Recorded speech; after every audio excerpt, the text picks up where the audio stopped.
Il maltempo non molla la presa sul Friuli Venezia Giulia e nella serata del 10 giugno ha provocato danni sulla città di Udine, investita da un downburst in piena regola che ha creato raffiche di vento importanti unite ad abbondanti piogge alternate a grandine, uno scenario quasi apocalittico per circa 20 interminabili minuti prima di un graduale miglioramento che però, oltre ai danni, ha creato tanti disagi.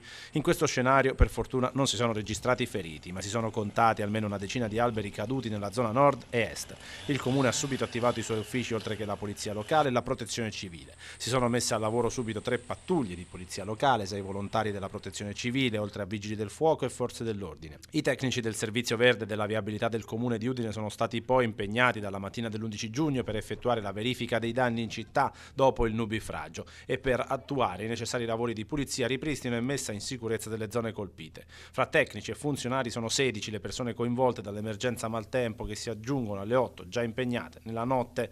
Come detto, decine di alberi caduti, malauguratamente anche a danno di mezzi parcheggiati. Tra le varie zone dove si sono verificate queste cadute si contano via Monte Ortigara, via Codroipo, via Diaz, via Levat, via Le Trieste, via Le Ledra, piazza Patriarcato, via Tarcento e all'interno dell'ospedale civile. Schiantati al suolo anche alcuni pini presenti al Parco Brunni in Chiavris, che hanno divelto la recinzione dell'adiacente scuola dell'infanzia, e alcuni presenti al campo Daldan di Paderno. Alberi caduti anche al giardino Ricasoli, nel Parco della Rimembranza e lungo la salita del Castello, che è stata chiusa.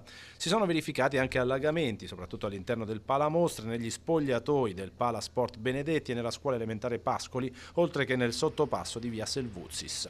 Alcuni anche i cedimenti fognari, in particolare in via Veneto, a Cusignacco e in piazzale Oberdan.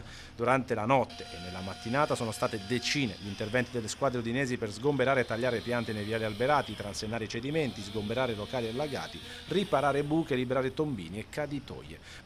Va elogiato il grande lavoro dei volontari della protezione civile e della polizia locale insieme a quello dei vigili del fuoco.